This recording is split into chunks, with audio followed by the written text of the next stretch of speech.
You want them to have a successful deal where they make money, pay you back, so then they can get another deal and do more business with you. Absolutely. Exactly. You don't want the effing house. Right. You want the loan.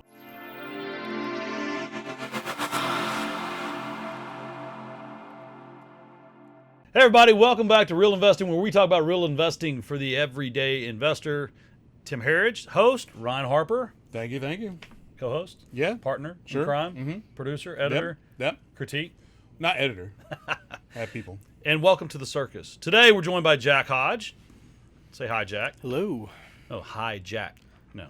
Yeah, you shout that in airport enough, they don't like that. Hi. TSA gets really upset. Hi, Jack. And everyone tells Combine that the joke two. in the airport. Combine the two, Ryan. Come Terrible Wow. time to do that. Wow. Normally, I can't even say normally I'm quick because I was so slow to that. That's like, wow. on. So, for fun time. Yeah. Um, Is that a new segment? Fun time? Anyway, sorry. Y-E-S, what does that spell? Yes. E-Y-E-S, what does that spell? Eyes. You're the only person I've ever met that got that right. Most people go, E-yes, E-yes, E-I, E-yes. Okay, so I'm slow to the obvious, but Slow to the hijack, but way ahead of. Yeah. And speaking of hijack, We'll cut all that. That's fine. I've kind of hijacked this entire No. thing. Well, it's funny because like this is our second episode, but you're our first guest, and one of the things is like Tim and I have been working on is like how do we define this? How do we define this project? What do we want it to be, or rather, what do you want it to be? And Tim was very big about, hey, I don't want to be too over the cloud. Actually, that does fit. Yeah. Over the clouds. There you go. Don't want to be over the head, but want to be able to have conversations that are for the everyday investor that are meaningful, impactful, and don't want to scare people away, but also don't want to be too like guru-y, hey, give us your money. Because like, yeah, everybody here has a product that we would love to work with people, but we don't have the $10,000, $20,000, $50,000 membership things. Yeah. Yet. Yeah. I'm just kidding. So can I dive right into something? Please, So, Jack, last week we're underwriting this deal at Ternus, and it was supposed to close on Friday. I was out of town Monday, Tuesday, Wednesday in Miami. I get back, I start reviewing the file, and it just so happens the loan amount is the exact maximum loan amount that we offer on our balance sheet, $500,000. I was like, oh, okay, we'll take a look at that. The rehab budget's exactly $75,000, which means the initial draw is exactly $425,000, which is exactly what the customer's paying for the house. I'm like, okay, how did that work? Yeah. I start diving into the rehab budget, and what had happened is the customer had kind of reverse engineered us, and I have kind of a new team at Ternus, and the valuation was based off of probably a $150,000 scope. He had turned in a $75,000. My team missed it. Our kind of second eyes person missed it because it looked like a great deal. And the point is I called the customer on Friday. I was like, look, man, I'm not closing this loan like this. You're screwed if you don't have the extra $75,000 to finish this rehab, because you're targeting this $800,000 value in Austin, and you're adding a bathroom. Like, what are you going to do? He's, oh, I've got the extra money to put in it, or my contractor will cover it. And I'm like, I don't like ors. Like, can we? I'm good for it. Yeah, I mean, like, can we pick one? So it was kind of funny. Like, now I was like, look, we're going to move it back a week. We'll do an interior inspection. We'll fully escrow the rehab. That may get your value up to where you're at. Or I'm going to close on your current scope of work, but I'm going to give you a $650,000 value, not an $850,000, because I do know you could fix the house for $75,000, but you're not getting $850,000 if you spend $75,000. Exactly. And so, you hate doing that. That's, you're trying to provide these 3 and 4 day closes. So sometimes things just don't get looked at until 2 or 3 days later.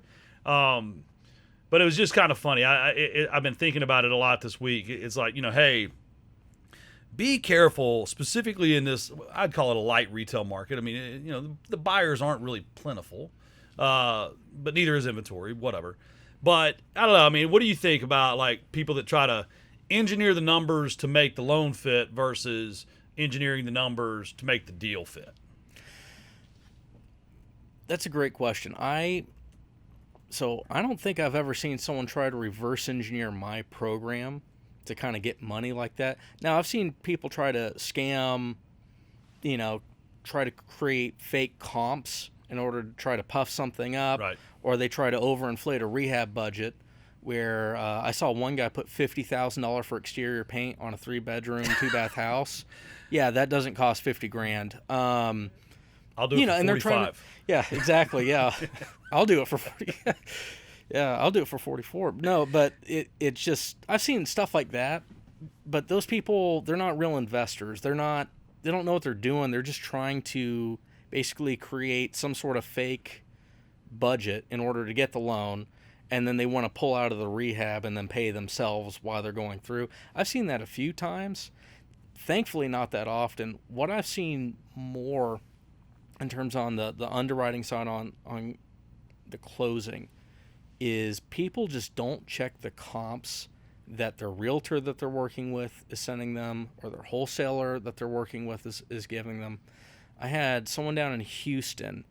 They wanted to buy nasty little 2-bedroom, 1-bath, 900 square foot home.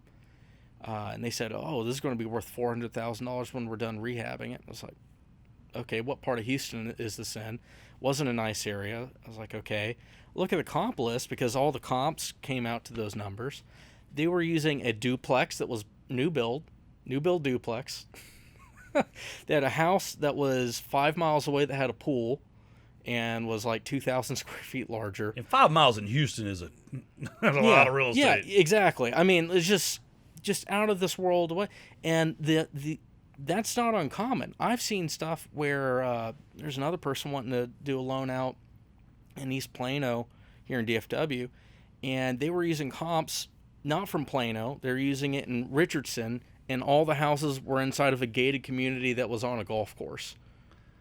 And it's just, did you look at this? Did you see this? It sounds and then like, when I pointed out, they're like, oh, yeah, I guess that wouldn't be the real value. And Right. well, it comes down to comps. So comping is like always going to be one of those topics where you either know how to do it or you don't know how to do it. Yeah. But as a lender, that's got to be extremely frustrating where it's like, do you know how to comp? So like, depending on how you're intaking leads obviously you don't want to like turn away people, and you want to get as many leads as possible. But like, could you do like a quick hey, before you can even apply, here is a questionnaire. Like if you're applying for a job, it's like, how many years experience do you have in Adobe Photoshop? It's like, hey, how do you comp? Is this a comp? And it's like a 30-second questionnaire to be like, okay, they know what they're talking about. I hate to be gatekeeping? oversimplistic, but when you and I started doing this, Zillow was a joke in Texas. Yeah, But it's relatively close in most neighborhoods now. Oh yeah. And I always tell my team, it's like, look the house up on Zillow. Like, is it there? Right? Like, it's kind of step number one. Like, what does Zillow say? Like, I'm not saying we want to use that as the value, but if Zillow says 600 and they're telling you 800, I wouldn't say it's a red flag, but it's definitely one of those, like, let's make sure that we talk to this customer and say, hey, do you have a good value? Like, where are your comps? Send that in with it. I want to, because maybe it's a value add. Maybe they're adding square footage. Maybe it's the smallest house in the neighborhood. Yeah. Like there's things, but I don't know. That's like kind of our first thing that we're supposed to look at. We didn't in this case because we were trying to move forward fast and meet the customer demand. But I mean, it's if they're buying it for what Zillow says nowadays or other automated valuation things, I don't know. I mean, I think there's just a common sense test, right? Well, the thing though is like, I understand going back to the exact numbers aspect of it. Like, I like using exact numbers, even for when I'm quoting stuff here. It's like, what is it going to cost me versus what should I bill? It's like, I would rather do a 000 versus a 0097 or something like that. Right. So like, but when it comes to this, like, all I can think about when you're talking about is like, what's the easiest way to get an IRS audit is to have whole numbers. So the same thing with this is like, is having whole numbers, exact numbers like that, is that a red flag for lenders? I mean, look, I asked my guy Miles on that one. I was like, hey, did you round down to the maximum loan amount? Or and he was like, no, that's the way it worked out. And I was like, okay, well, dude, you're probably getting gamed a little bit by this customer. Like, he figured out that, I mean, he's paying $425, our max loan's $500, rehab budget equals $75, right? Mm-hmm. Like, and so I don't know. I mean, I don't care that much about round numbers. I would actually rather someone round up a little bit and, add some contingency buffers on there. Can't do that. That'll get you arrested in New York. Oh, yeah. Too soon? Sorry. It's not over. Well, what about, how do you look at round numbers? Well, so I'm of two minds, because I have an awesome customer. Shout out Vanessa, I love you. She rounds out her. No, I'm just kidding. Yeah, no, she rounds out some of her rehab numbers and things like that, but she rounds it in such a fashion that it makes sense, that she's almost building in a little bit of contingency and everything. So I know that it's probably not going to be exactly 50 grand if she quoted on a rehab. It's probably going to be, 52,000, or it might even be 48,000, and then some change, whatever. She knows I don't want to see that. She just says, hey, this is what it's roughly going to cost. If it's a little bit over, hey, I'll come out of pocket. If it's a little bit under, hey, that's great. I can put a little bit in my pocket. But roughly, this is what it's going to cost. And I love it. It works. I've been doing business with her for years. Mm-hmm. She's very competent, and that's just kind of how she works, and it's fine. I have other people that will throw down rough numbers, though, and these are usually newer investors, and they don't know what they're doing. I think they see like a rehab detail, especially if they've never built a rehab detail before. They've never made one. I send over kind of a blank template sheet that has all these items on it, things that they've never thought about. They never thought about doorknob cost. They didn't think, oh, I got to put smoke detectors in because I want to make this a rental. Oh, I didn't think about how much those cost. And instead of maybe taking a moment to say, slow down, I need to get a rough ballpark idea on what this is actually going to cost, they panic because they want to turn something in quick because they want to look competent. And they say, it's going to be $100 for smoke detectors. And it's like, if you go to Lowe's and just kind of pick it up, it's, if you get the nice ones that are actually, 10-year life cycle smoke detectors, carbon monoxide detectors, like those are $50-$60 a pop. It's like, you got more than one room in that place. You're going to be spending more than that. And it's just that. So it's for the newer investors that don't know what they're doing. They're trying to just quickly turn in the homework assignment is a way to put it.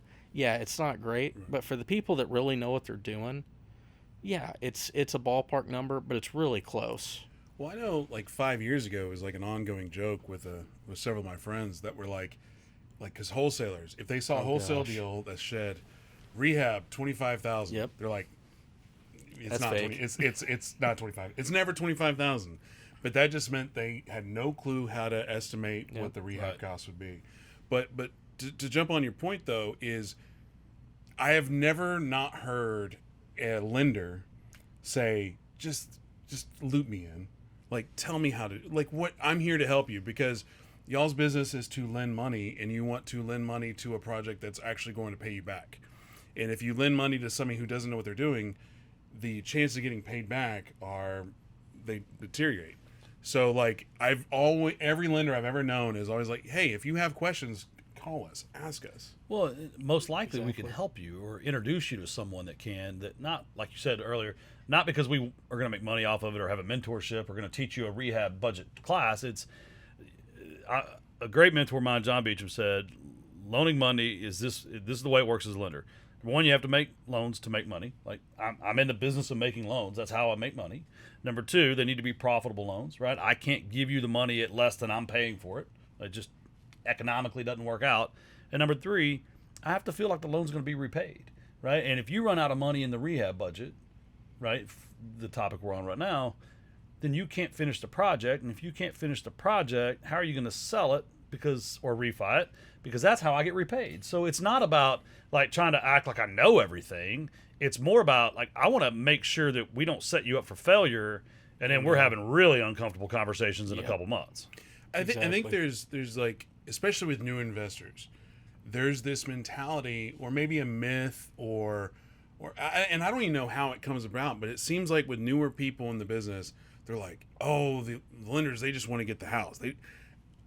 I can promise you, as a non-lender, they do not want your house. What they want is what y'all want is a repeat client, because I know even in my business, it takes money, it takes effort, it takes time to cultivate a relationship to have a client. The last thing I want to do is lose that person as a client. So for you guys, I can assume you want them to have a successful deal where they make money, pay you back, so then they can get another deal and do more business with you. Absolutely. Exactly. You don't want the effing house. Right. You want the loan. Especially a house that you failed to flip with the budget that you gave me. Yeah, It's like, great.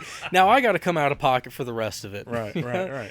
And it's like, if I wanted to be an investor, I'd just be an investor. You want the paper, you don't want the brick and mortar. Exactly. Well, and on this numbers topic, I think the other thing we look for, and it worries me, is someone that may not actively flip that much anymore. Maybe they were really heavy into rentals for the last 3 or 4 years.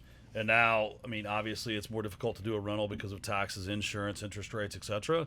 And they're getting back into flipping, but we see a lot of kind of what I would call a pre-pandemic budget, right? Like, it's still the $20 a foot, $30 a foot lazy math. And you're just kind of like, man, dude, paint is $8 a foot now if you're going to do a good job. It's just, I think some of that's been keeping up with inflation, keeping up with labor, keeping up with cost of goods. And frankly, you're not rehabbing into a seller's market anymore. You're rehabbing into a limited buyer pool. Well, I think also on that subject matter of inflation and costs going up, and again, this is me completely assuming I want to be authentic and I don't want to, perch from a place of like, I know everything, but I go to the grocery store. The case of water that used to be $4 is now $10. And so I think all that trickles down, because if you have a crew that's working and you have to feed them, or maybe you don't have to feed them, but maybe they had a Gatorade budget that just was like, oh, pocket change. But guess what? That Gatorade budget is like a line item now. That's expensive. So I think, I'll obviously I'm talking about water and Gatorade, but I think if you zoom out, the topic is still a real thing, where things that you just weren't even thinking about, like, oh yeah, get some nails. You probably didn't even have to quote for nails because you just had a drawer full. And now it's like, oh, we better bill for that. And part of it is also, I think I look at it, is your timing. So we do mainly 6-month loans on our fix and flips because I don't like loaning on big projects. I would rather loan on really small projects that move fast. And when you see someone that has a $180,000 rehab budget and they're taking a 6-month loan, I kind of step back and I'm like, do you own a GC company? Like, are you rapidly turning deals month over month and your crews move at the speed you need them to? Because my crews don't move at the speed I need them to anymore. Because they're just slow. It's hard for them to find labor. It's hard for them to find help. Skilled trades are way down. So I think, people don't look at timelines, but also time is a cost, right? Like, if it's going to take you 6 months at 12% to rehab a house, like, you need to factor that into your profit margin. Well, and not only that, like, depending on what y'all's terms are, if you're doing a 6-month term, there's probably another origination point to re-up it for the next 6 months. 3. Or whatever it is. Yeah. 3 points? No, 1 point, but we're only going to give you 3 more months at first because, and that's only if you're progressing on the rehab. If you're not progressing on the rehab and you've just got a vacant asset, I'm just a firm believer we're still in a declining market. You look at all the zip code stats, you look at all the MSA stats. It's a declining market, and time is not your friend in flips today. Now, it was 3 or 4 years ago, right? You could because the appreciation. Yeah, well, you could just mess around and screw it up, and by the time you were done, it was worth 20% more anyway. So all of your mistakes were washed away. Yep. So I think track record is a huge thing, but it lends towards what you were talking about, having repeat customers, right? If you've paid me off multiple times, like you're always doing what you're supposed to do, I'm not saying I take your call quicker, but I take your call quicker, right? It's a lot more seriously, at least. Yeah, definitely. Yeah. Well, like Jack, he sponsors a lot of the events I do, and I'm sure he's probably given me $5,000 to $10,000 over the past, I don't know, paid for. Can I have some money? You're right. Semantics matter. I don't know, somewhere between $5,000 to $10,000 the last 4 years of events, whatever. Not a lot, but not a little. Not free. Not free. Right. Now, if he gets one client out of that, that's probably a loss. But if that client is doing a house every 3 or 4 months, eventually that's going to be a pretty good thing. Now, hopefully it's not just one client. I mean, if he does one event, he's sponsoring for $500, and he gets a client, and then maybe that first deal, kind of washes out or whatever. But over time, there's a reason you sponsor events like that. It's the people game, right? But it's not the one and done. You want the longevity of it. One thing we were talking about before we started is you've learned a lot in your course of lending. You've learned what not to do. Yes. So what are the things? Because again, we want this to be for everyone, but like, hey, this is real stuff here. What are the top 3 things? And they don't have to be in order or anything like that. And it could even be more than 3 of that you wish new clients or new investors would just know, or would pick up faster. Well, yeah, I'd say the number one thing. Just because you get, and kind of going back to the comps, just because you have a wholesaler or a realtor who's given you a comparative market analysis sheet or some sort of comp list and the numbers look good, go check the houses that they actually sent. Zillow's great. I mean, you don't have to have MLS access. Go into Zillow. If they're saying, if you're looking to buy a 3-bedroom, 2-bath house, and then you go look on the comp list and Zillow and Redfin and all that, say those are 4-bedroom, 3-bath houses with pools, then you're not, the thing that you're trying to buy and what they compared it to, they're not the same thing. And that's a huge red flag that the person you're working with either is not experienced enough to know that, or they're looking out for themselves and they're just trying to make a commission. Either way, that's not really good for you. The second thing, and it's almost just as important as the first thing, is double check your GCs. I had a lady down in China Springs, Texas, middle of nowhere. Love lending in the middle of nowhere, though. Great road trips. Went down there. It was supposed to be a $20,000 budget. Oh, just cosmetic, paint, carpet, some new pulls and doorknobs and whatever. I drive down there. I'm driving, I'm on the street that this house is on. I'm kind of looking around. And I see this house at the end of the street that's missing a quarter of the exterior wall. I'm like, wow, that looks really bad. Must be my house. Yeah. Well, and that was the first thought. I was like, that better not be my house, but that has to be the neighbors, because I could see on the map on my car screen that was like goes towards the end of the street. Sure enough, that was the house. Could see right into it. There's nothing on the budget for brick. There's nothing on it for exterior siding, zip, none of that. So I'm sitting here, I'm looking at this budget, I'm looking at her, I'm looking at this house. On the back side, it was missing part of the roof. Inside, it was just studs, framing. They call it a bikini top? I've never heard that, but yeah, it was basically like a Jeep. Yeah, the bikini top. Seriously, that's what I was talking about. That was it. Thank you for getting it. You're welcome. Yeah, but that was really it. For the day. There we go. There'll be more. Yeah. There'll be more. But no, there's no plumbing. There's no electrical. There's foundation issues. And she's sitting here trying to justify to me, well, my GC should have done this or looked at this or looked at that. And I'm like, the GC screwed them over. Oh, yeah. But okay, it wasn't them trying to screw you over. No. I mean, she was embarrassed. Okay. And she was out the money because, if I'm driving all the way to China Springs to look at a loan, you're paying me for that time. That takes me all day to drive down there and go come back. So if I'm not working on anything else, you're paying for that time. Mm-hmm. So if anyone was screwed, she was. She was out the money. At the same time, she lives down there. Go look at the house. If your GC is giving you this budget, you need to go put eyes on it yourself, because at the end of the day, it's your money. Well, I think on that, and I don't want to cut you off from your flow, but, just like everything else, not everything is the same. Like, not all GCs are the same. If you you can have, like you always say, time, budget, and speed. Like, if you got the cheapest guy on the block, like Blake Johnson, one of the things that he did, I mean, I know he's kind of pricey, but at the same time, like, he does video updates. That's good. I mean, that there's a cost to that. So do you want do you want like done, and do you want that safety net, or do you want that? If you're going to go cheap, you better be on site every day and managing those people. You're there all day, every day. Yeah. If you're going cheapest, because cheapest is usually not best, and you're usually going to have to redo the work if you're not there doing oversight. Yeah. Whether that's like the number of stories of going the cheapest on, especially like flooring, they screw up the tile if there's supposed to be a tile pattern, or they installed the carpet but they forgot to put the underlay on beforehand. Mm-hmm. Just type of bonehead decisions that, you know, if you're not there doing oversight, then, and again, especially if you're hiring the cheapest guy on the block, yeah, they don't care. They're only making pennies on this deal. We're going to slap it together, say it's done, get our money, and run. So you got comps, check GCs. What's the third one? I mean, those would be the two biggest issues that I see new investors running into. Wrong. Yeah, I know. Wrong. But Let me help you out. You messed up his flow. No, It's no, all your I know fault. I it's had my a third fault. But thing. here, He has a third thing. have my. Oh, you do have one. I did have a third thing. What is it? I said those are the biggest things I see.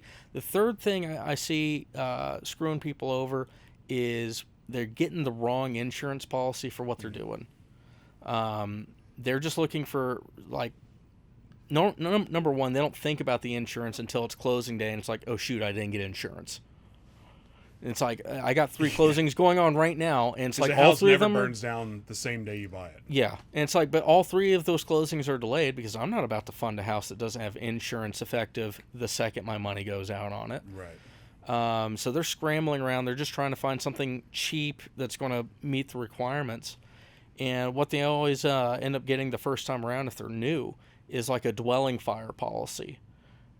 And it's like, okay, if you know, maybe that covers if there's a lightning strike or something, but that's not builder's risk. If there's damage caused by you building it, that's not going to be covered by this dwelling fire policy. Now, you're out money. You're not going to be able to pay me back. You're not going to be able to finish this project. You're going to have a foreclosure on your record. It's just, you don't want any of this. I think that's the thing is a lot of people you're always trying to find ways to skimp. Yep. Insurance in the right one. Yep. Because, like, if you're in a flood zone, you don't get flooded, you're screwed. Because again, insurance companies are always trying to find a way not to pay. So, like, you know, builder's risk versus is this a vacant house versus non-vacant? It's like you need an experienced person to go in there. What I was saying, the opportunity you missed out on was you could have looked at the camera and said, you know, picking the right vendor or picking the right lender. You could say that. You got to pick the right lender. Well, that's not one of my 3, though. Oh, shit. What is your 3? All right, so first, I mean, if you're going to be flipping houses, you got to understand, my days in the military intelligence taught me when working with the CIA, in God we trust, all others we monitor. So to Jack's point, if you've got someone that you're paying money to or you're trusting someone to do something for you, check, double check, verify. Once you let money out the door, you cannot get it back. Number 2 is you have to understand in flipping houses, project management is the game you're getting into, right? This is not a remodel your personal house for fun. It's a project that you have to manage, and time is your biggest expense when flipping houses. And number 3, kind of to Jack's point too, if you're planning to refinance the house, you need to verify your taxes, your insurance, and your rent and today's interest rates, and make sure that you're going to be able to successfully refinance that house at your loan amount or above. Because what we're seeing is most people nowadays, even paying 70, 72, 75% minus repairs, cannot successfully refinance the house on today's market rents, today's insurance, and today's taxes. So, I mean, that's just the 3 biggest things I see in today's market. Because to the insurance point, it's gone up 40% in the last 3 years, right?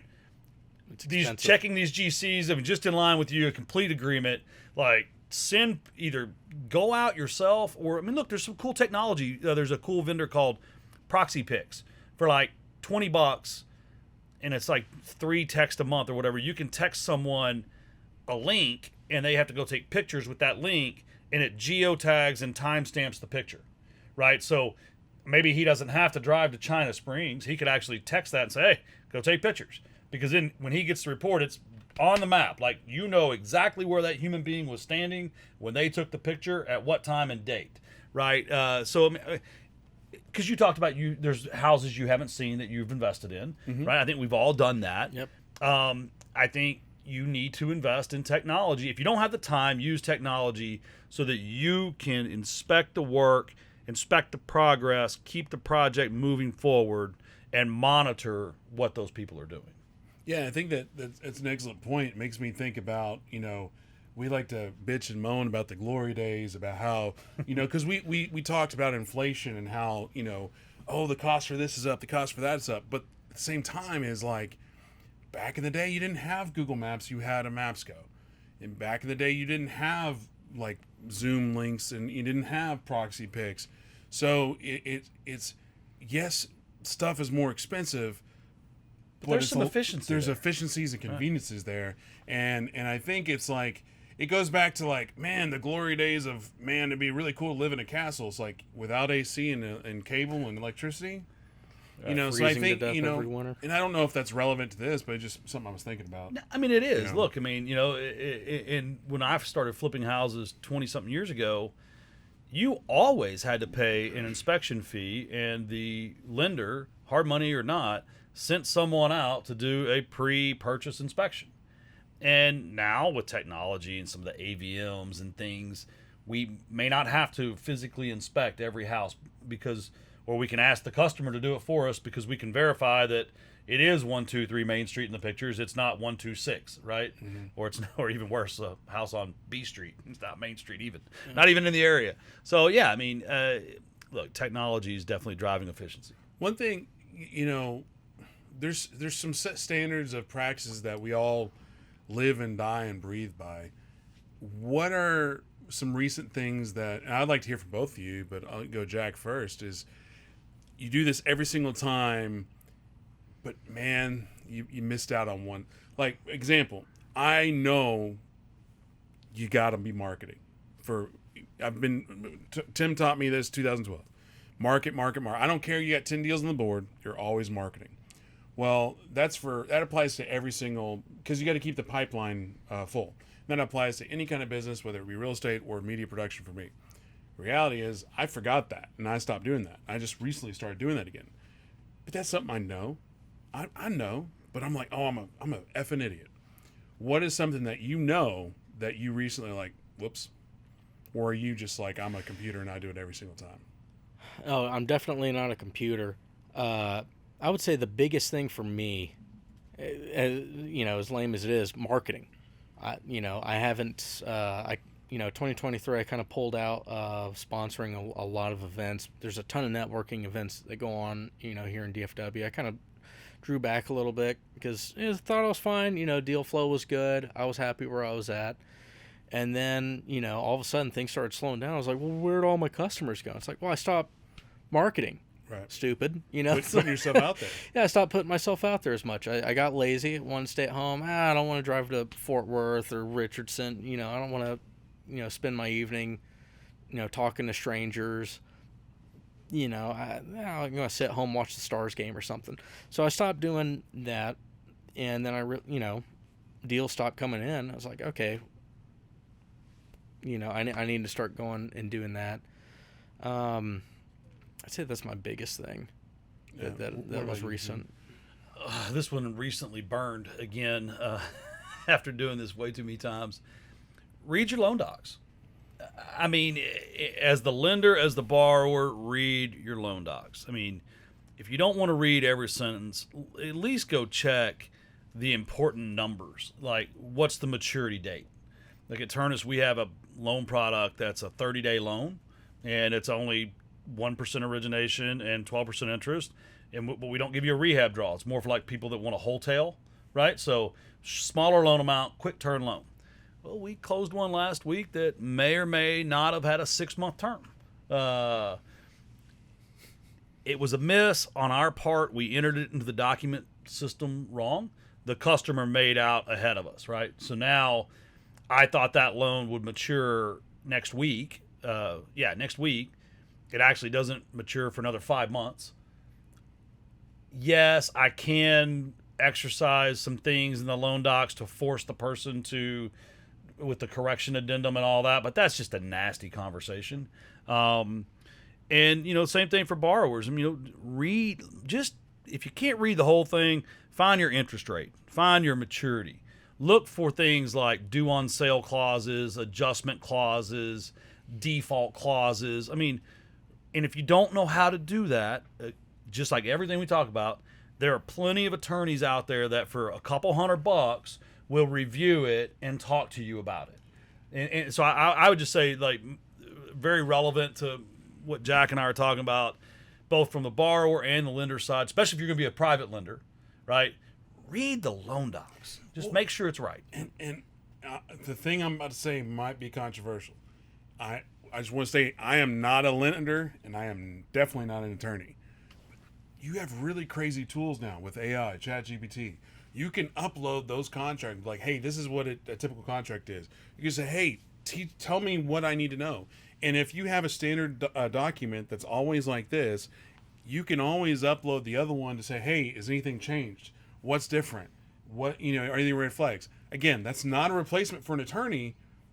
Look, but it's better than not doing it. That's the way I draft employment agreements. We're hiring like crazy at Ternus right now. Mm-hmm. And the other day, I had to take my vice president of originations employment agreement, and there's a lot of differences in like the way that individual is compensated, and my new vice president of operations is compensated. But I loaded the document first and said, I'm hiring this woman to be this position. Here's her compensation. She doesn't get commission like this other person. She reports to me. Like, I gave it some of the key details. I said, now please review the document and tell me the paragraphs I need to modify. Right? I didn't ask it to do the work for me, right? But I had it modify the paragraphs, and then I went in, a couple things I needed some language help. I'd be like, look, I really want to make it where Ryan has to stand on one leg at 8 a.m. every morning, right? Like, but help me add, what paragraph should I add it to, and give me some sample language. Well, anyway, I did all that, and I redlined it.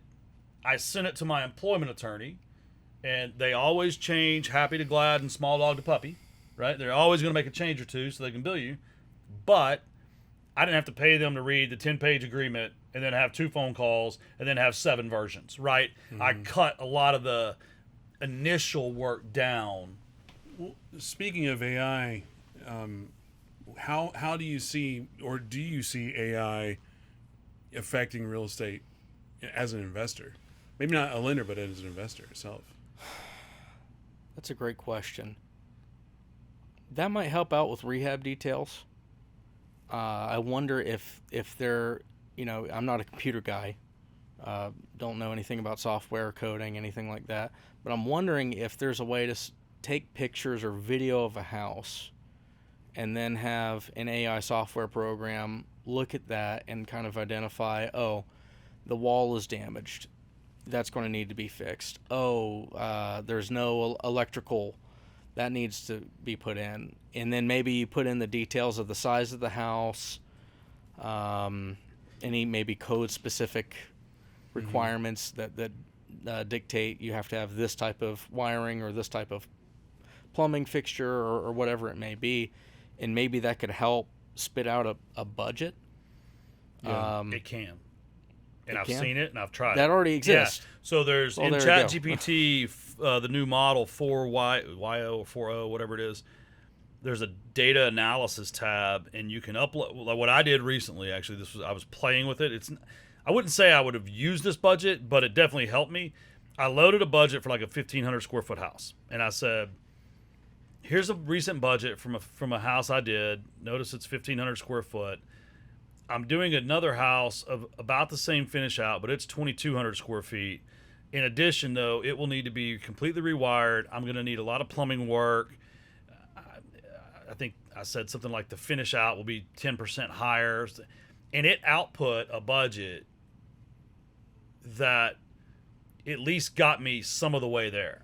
And I would imagine that there's already people working on it right now where you can do an interview, if you will, through like a jot form or something, and it will output the budget. Now, I would imagine that's coming soon, because just that rudimentary way of playing with it, because then it also will output it into a data table that you can copy into Excel, and now it's so much easier to manipulate, and you can even ask it, are there items that you think I missed. And I think it said something like, I feel like your landscape budget's a lot. Like, it was like, did you count to plant trees? Obviously, I'm not planting trees on a fix and flip, but I could see where putting that in the budget for landscape improvements could be beneficial. So I think that's definitely there. Where AI is going to really impact real estate is big companies are starting to use it for automated decisioning, right? I mean,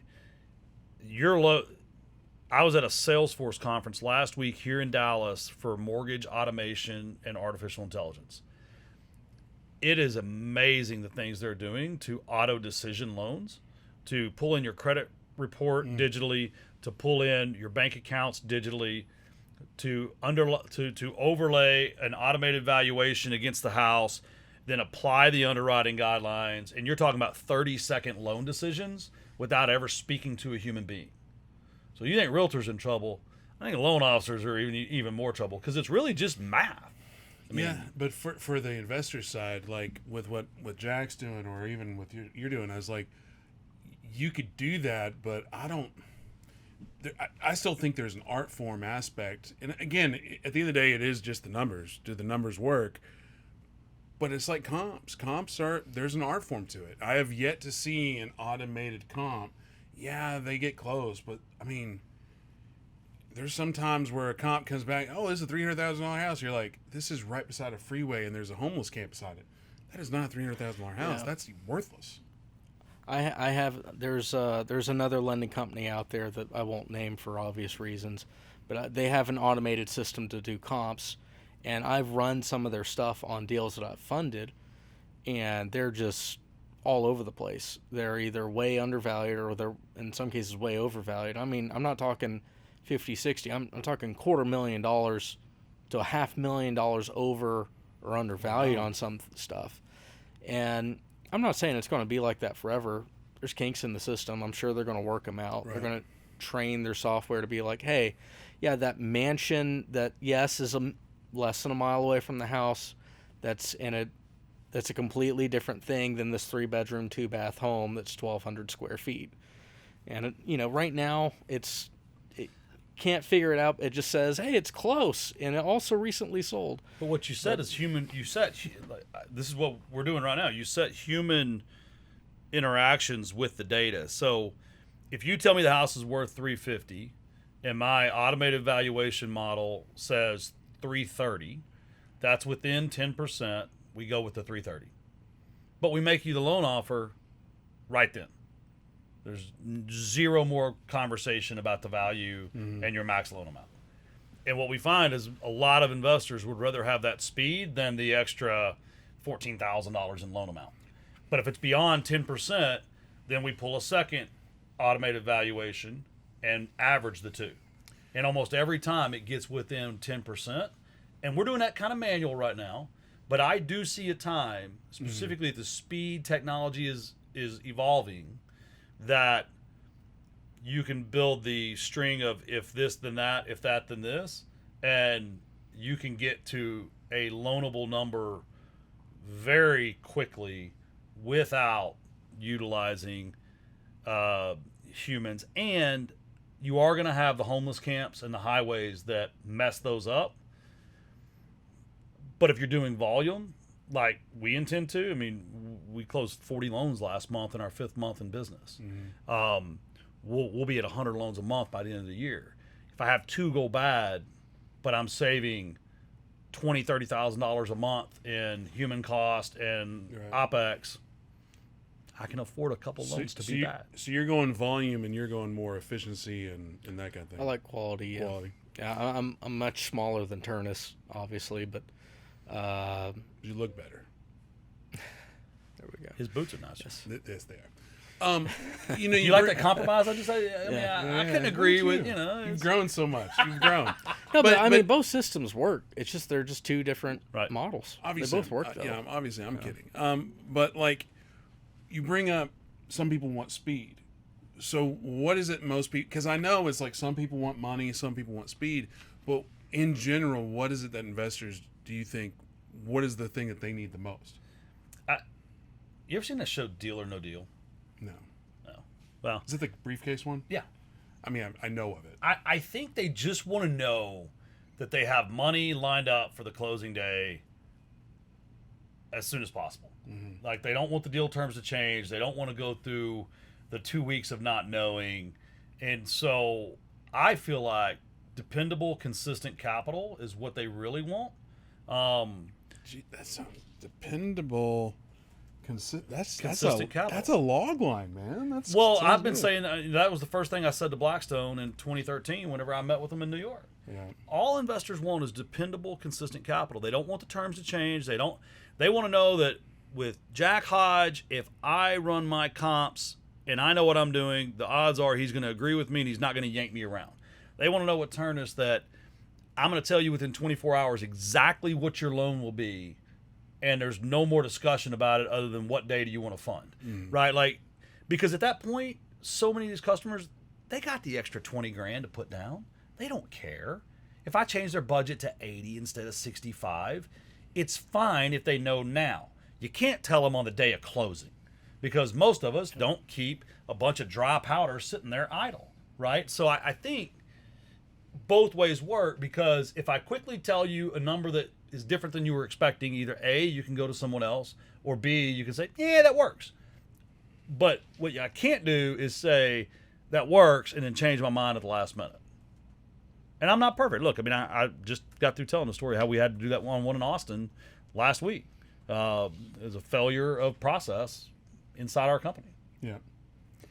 And I agree 100% with you. 90% of the time when I issue a term sheet, even before I go and look at the house, that's the one that we close with. It's only the ones where, again, I'm driving out, seeing the house and realizing, oh, this isn't a $20,000 budget. This is an $80,000, $100,000 budget. That same investor, Jack, gave me a new scope of work today, $175,000. $172,000. So basically $100,000 more than the budget that we were about to close on. And, he knew that. That was on him. He tried to engineer the loan, and he got caught. Now, I wish my team had caught it when he submitted it. And, as any business owner, I mean, I have problems just like the customers have problems, right? I just tend to have bigger problems with more freaking zeros. But, you make a change and you try to mitigate the risk and you move forward. So as we're wrapping up, we talked about, hey, what are the three things you wish: comps, GCs, and insurance? Like, if you were just not lender specific, what is the big takeaway that you just want to, hey, as an investor, what would you tell them? Like, hey, I want to be an investor. I want to be in multifamily. I want to be in single family. I want to be a lender. Like, what, real estate is a vast ocean of opportunity. What would you tell a new person? This is a full-time job. This is not, you're going to sit on a couch and get a ping message once a week or once a month saying, hey, here's money in your account. That's not how this works. You're going to actually have to do something. Whether that's, finding the right GC, hiring it out, reviewing what they're actually doing before you send them draws. You're going to need to look at these houses that you're buying. Or, if you've been in it for a long time and you have a good team around you. I do have investors that have been in it for a few years. Once they build that team up, then they can start doing things where, hey, I'm on vacation, but I bought a house. I have a customer right now. He's in the Dominican Republic on vacation. His house is getting rebuilt for him, and he knows it's going to be fine when we get back. But he didn't start there. You don't get that day one. You get that year 3, year 5, maybe year 10, depending on your market and the people that you're interacting with. That's not something that comes overnight. So if someone's telling you you can have that overnight, I'd be wary of that advice that they're giving. Mm-hmm. I love that, because, again, everybody thinks passive income, passive. Eventually, yes, but there's always a front loading, unless you're coming out with a giant wallet. Randy and Shelby. Mm-hmm. They helped me with my acquisitions company, because we still we'll probably buy 30 or 40 houses this year. I've closed on hundreds of houses that I've never seen because I take their word, but that was earned, right? Randy, Shelby and I have been working together for over 10 years now. so I can close on that asset and trust their experience and their track record with me. I'd say, but if you're an investor out there, you have to understand good deals always find money.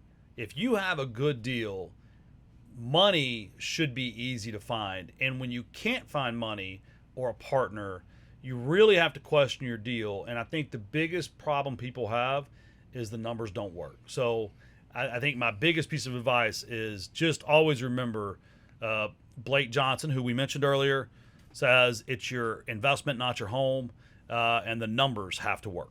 Yeah. I think that's a good way to end this episode. Numbers got to work.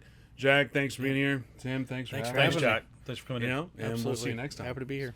See you next time.